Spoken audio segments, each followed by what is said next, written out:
Buenos días y bienvenidos a mundodesconocido.es. Tenemos con todos nosotros nuevamente a Hugo. ¿Qué tal, Hugo? Buenas tardes. Muy bien, ¿qué tal, José Luis? Bien, bien, aquí estamos. ¿Por qué tenemos a Hugo? Bueno, pues porque vamos a hablar de Benedicto XVI. Benedicto XVI.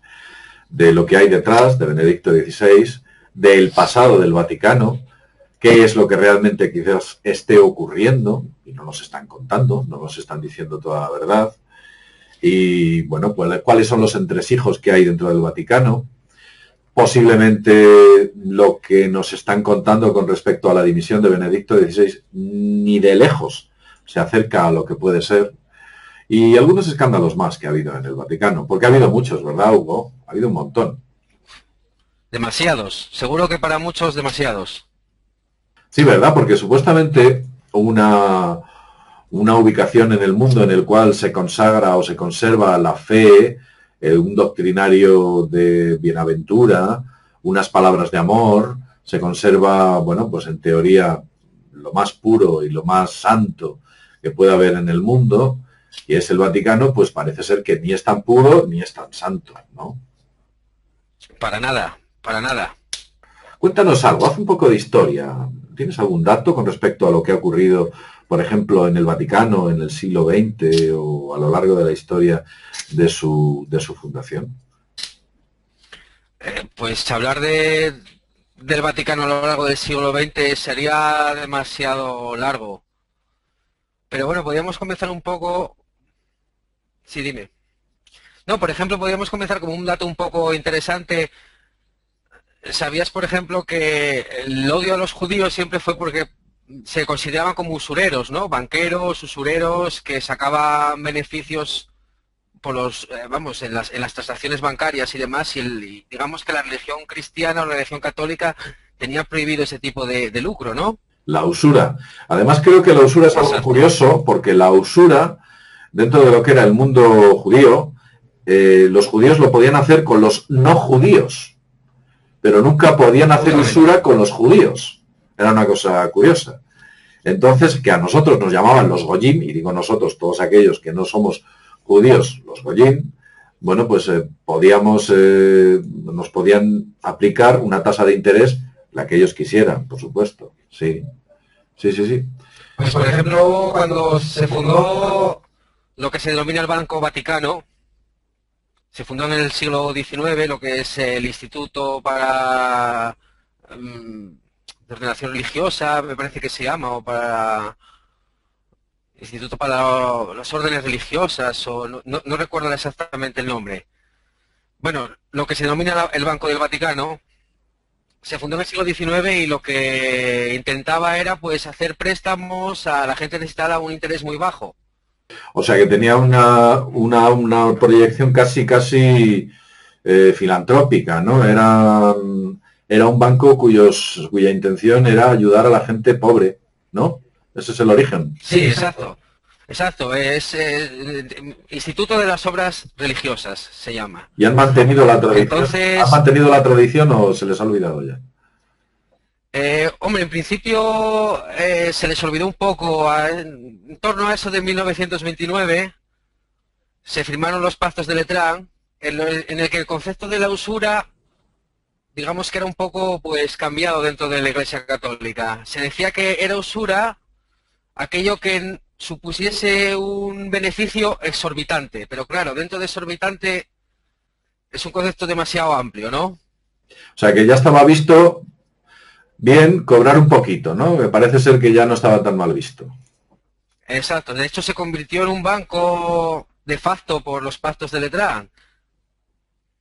Digamos que el origen que tenían para ayudar a la gente con una tasa de interés inexistente se convierte de la noche a la mañana en un banco en toda la regla, vamos. Exacto, un banco además con el apoyo del gobierno de Italia en aquella época, que como bien sabrás, era el gobierno fascista de Mussolini. Sí, porque además el propio Mussolini fue el que les entregó el territorio vaticano, creo que fue el que firmó y confirmó que la sede vaticana estaría ahí, bueno, in secula seculorum. Sí, además de hecho colaboró con ellos. entregó unas 80 millones de liras de la época al Banco Vaticano para que, como digamos, empezase a funcionar como banco. O sea que el fascismo italiano les tenía muy contentos. Los tenía encantados, sí. Tenía encantados. Y que además es que Sí. nunca fueron tocados, ¿no? Me parece, ni por las potencias del eje, ni por las potencias de los aliados. No estuvieron ahí, se consiguieron mantener un poco en el aire porque se arrimaban siempre al sol que más calentaba. A veces que Justamente. cuando estaban los fascistas levantaban el brazo si hacía falta, y cuando entraron las tropas aliadas, bueno, pues se rasgaban las vestiduras y decían que vamos, que habían sido una gente maravillosa, cuando en realidad habían apoyado claramente al fascismo, como ocurrió en España, evidentemente. La figura de Franco, que es apoyada por Mussolini y por Hitler, y por supuesto por la curia romana, con lo cual vemos que siempre han estado ahí.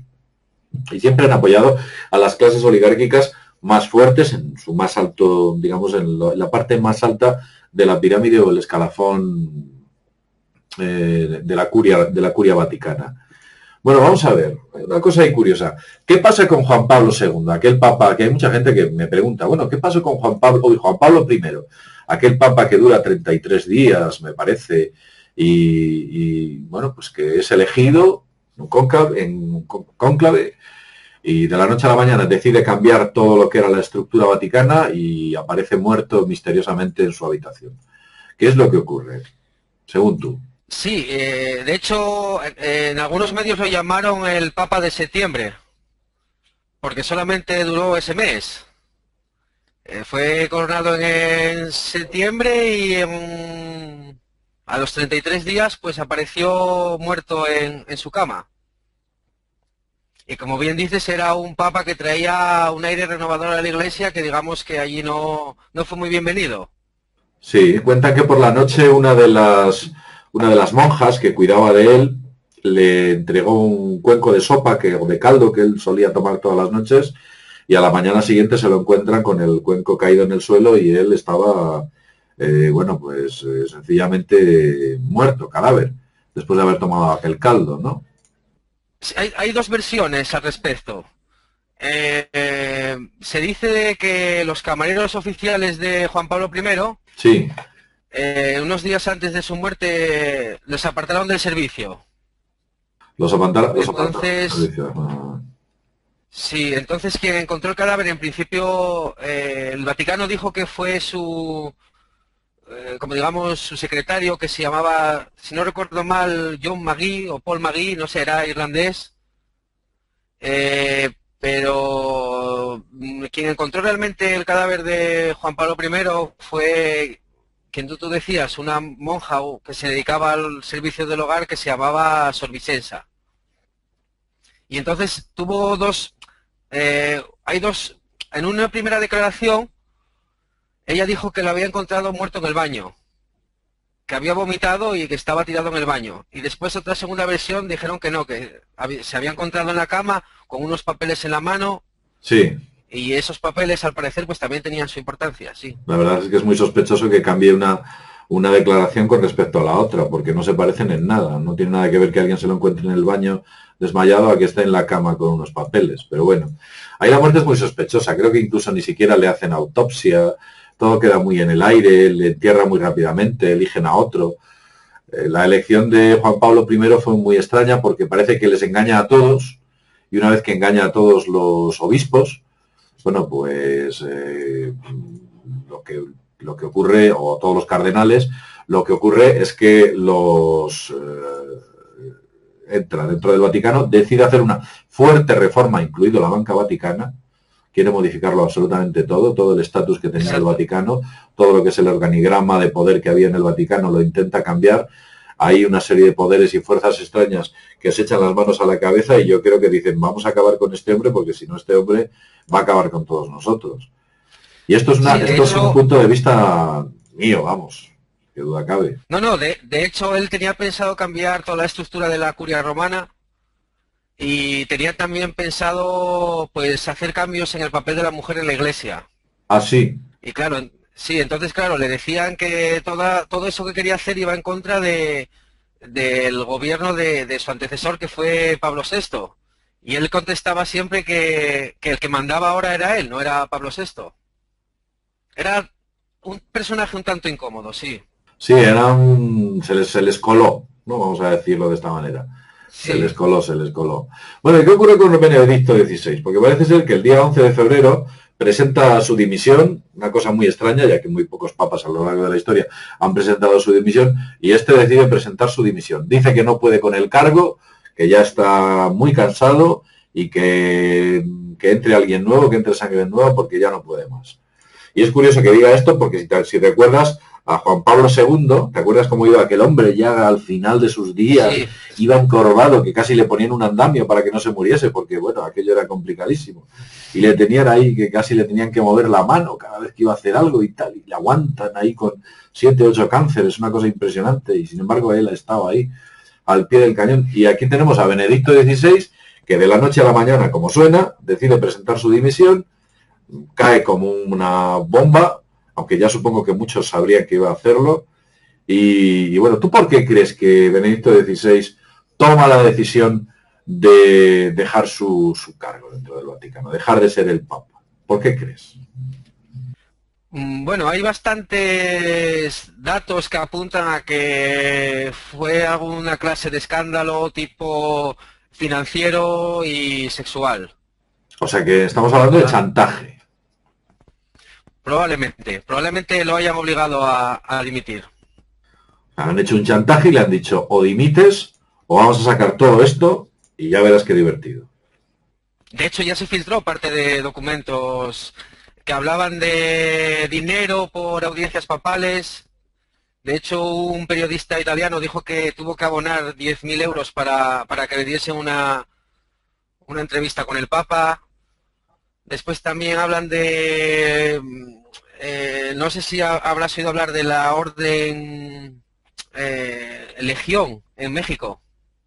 Pues no, cuéntame. Estuvo involucrada en escándalos sexuales ahí en México, sobre todo su fundador, que creo que se llama Marcial Maciel, algo así parecido.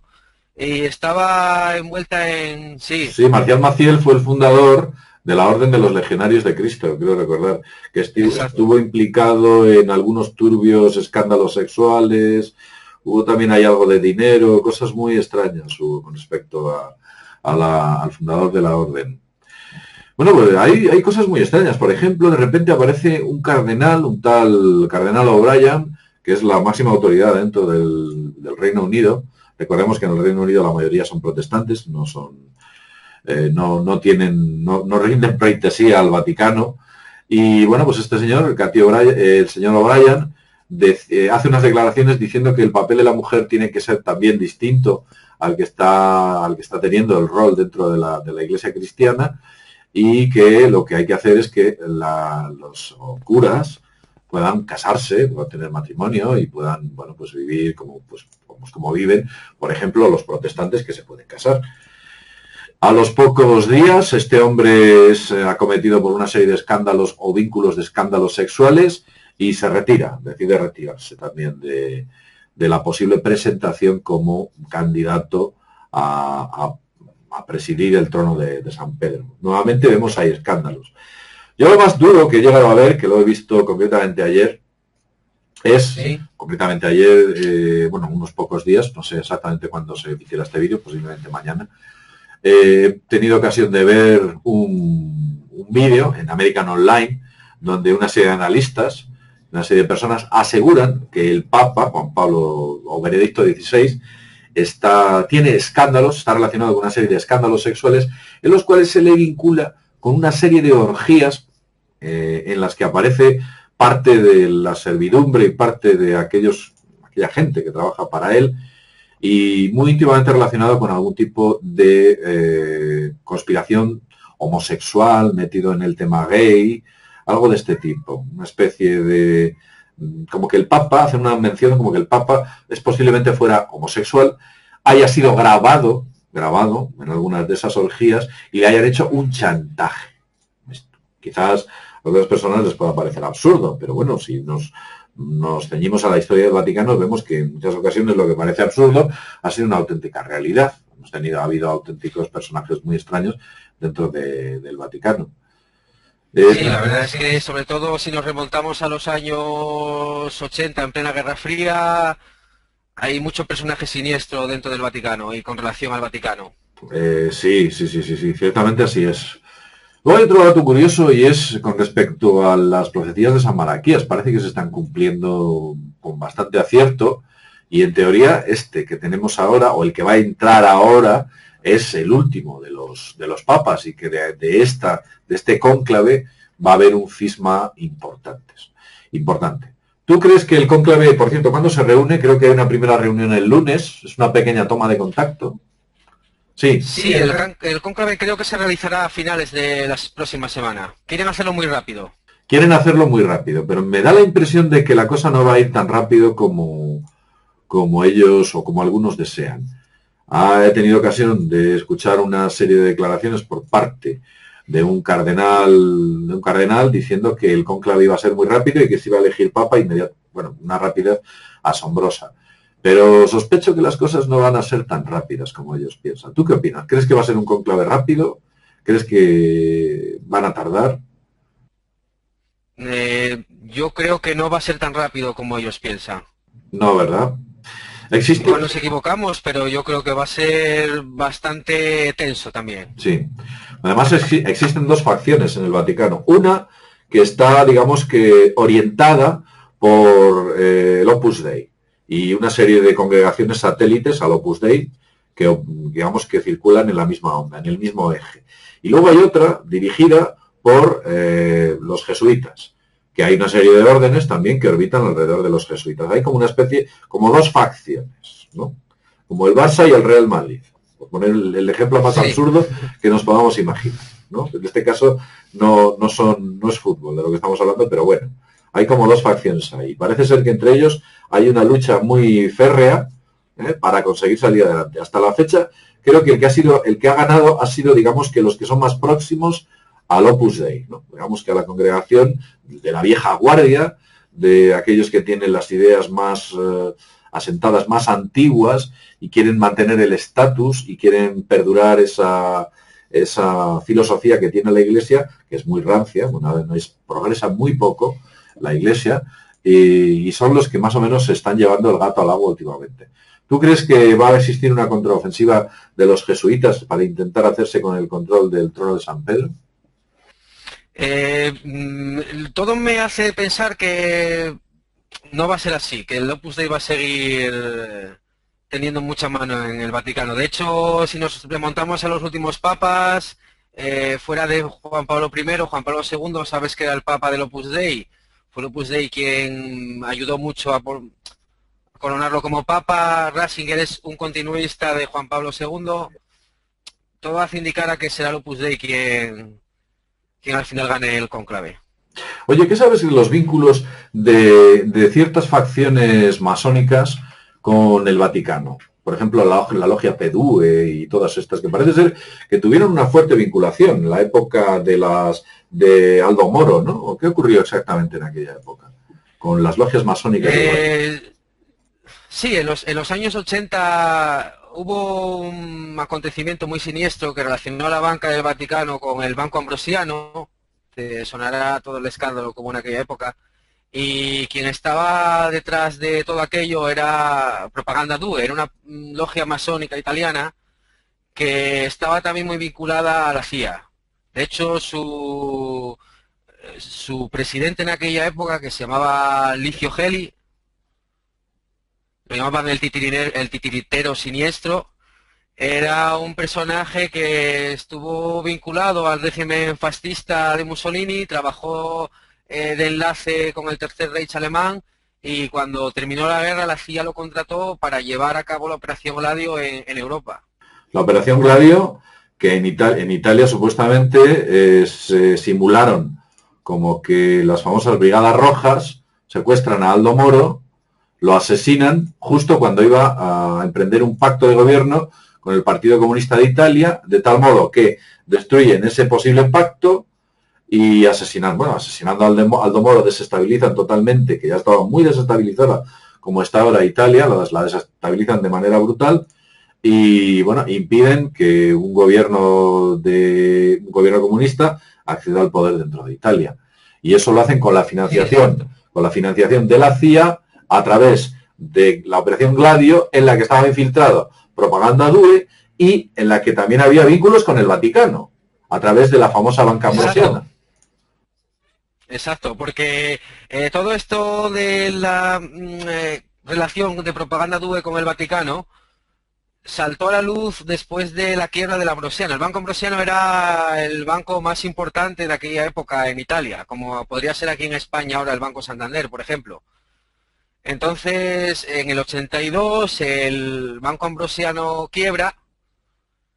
Se dice que fue por una red de tráfico de dinero.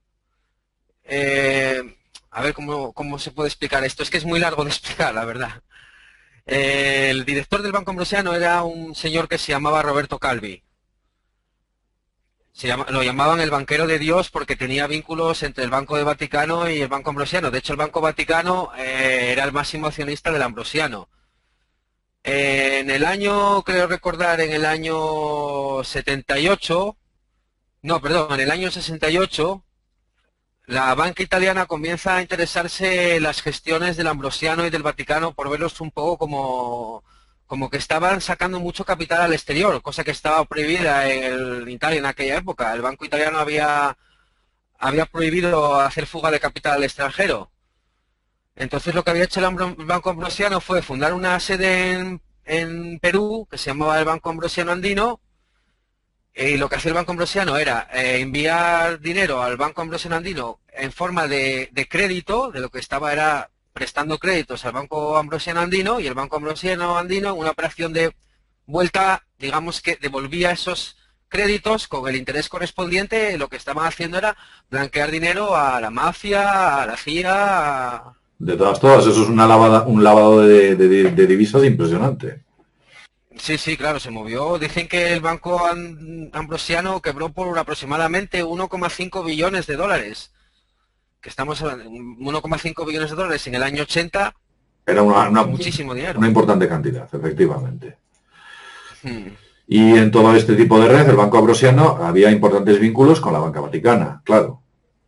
Sí, claro, el Vaticano, la banca vaticana era el máximo accionista del Ambrosiano. Por ejemplo, Roberto Calvi, el que era director del Ambrosiano, cuando se destapa, o unos días antes de que se destapa el escándalo, él escribe una carta a Juan Pablo I advirtiéndole de lo que va a pasar, de que va a ocurrir un acontecimiento muy importante que va a salpicar a la Iglesia.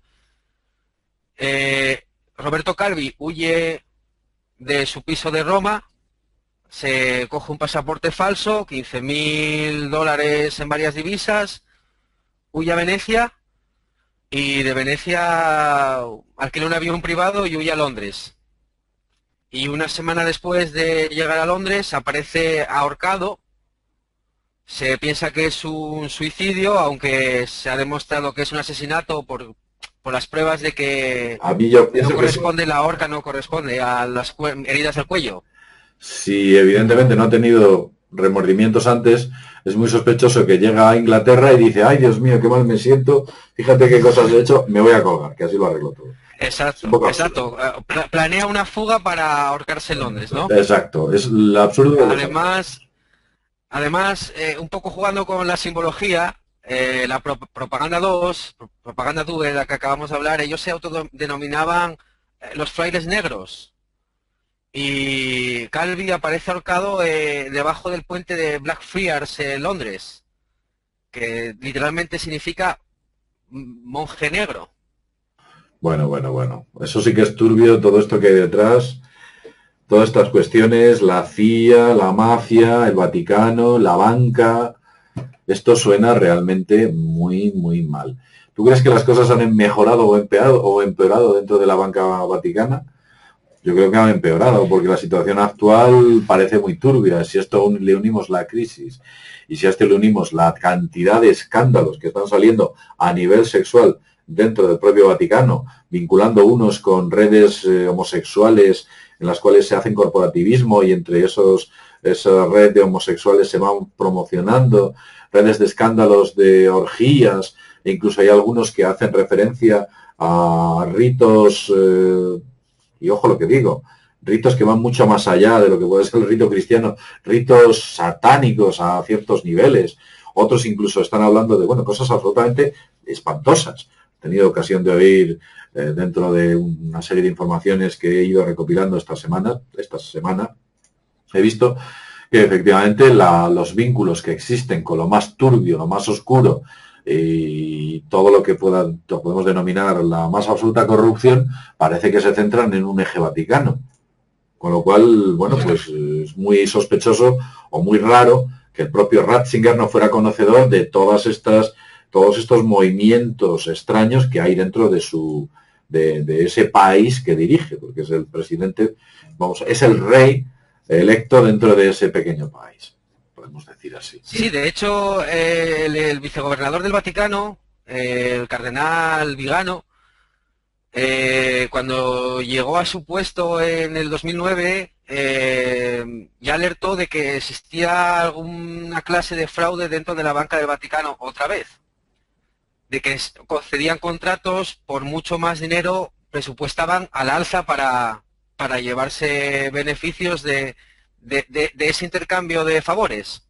O sea que vemos que nuevamente han pasado 33 años o 30 y pico años después del escándalo del Banco Ambrosiano y nuevamente vuelven a aparecer escándalos de la banca vaticana. Con lo cual ahí están, no hay forma, es irreformable esa banca para que pueda ser, digamos que más limpia o cristalina o pura o santa. Aunque creo que llamarlo... De hecho, perdón.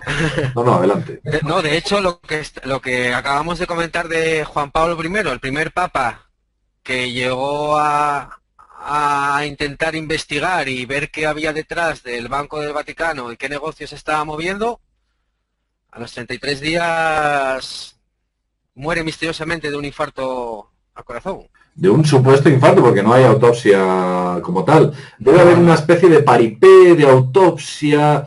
Yo creo que levantaron la sábana y le miraron, dijeron, bueno, este está muerto. Y no le hicieron mucha más autopsia. De hecho, quien examinó el cadáver no era el médico oficial del Vaticano, fue otro médico.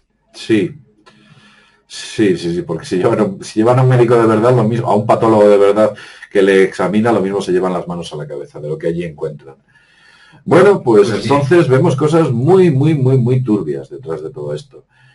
Así que el futuro que nos espera, o las semanas o los días que tenemos por delante, van a ser fundamentales para dirimir cuál va a ser el futuro de la Iglesia cristiana. Que desde luego, si San Malaquías hace 1000 años tenía razón o se ha acercado mucho, el futuro de la Iglesia cristiana es que no tiene futuro. Yo creo que si siguen con estas intrigas de poder, poco futuro va a tener el Vaticano. Bueno, la Iglesia Católica. Bueno, Hugo, pues nada, llevamos ya un buen rato hablando, es un tema impresionante, estaremos atentos a los próximos días a ver qué es lo que va a ocurrir y bueno, pues seguiremos informando de todo aquello que nos parezca que no es o no encajar demasiado con lo que debería ser. Hugo, un placer haber hablado contigo. Un saludo. El placer es mío, José Luis. Muy bien. Otro para ti. Nos vemos en el próximo videoprograma. Adiós, Hugo, adiós. Hasta luego, José Luis.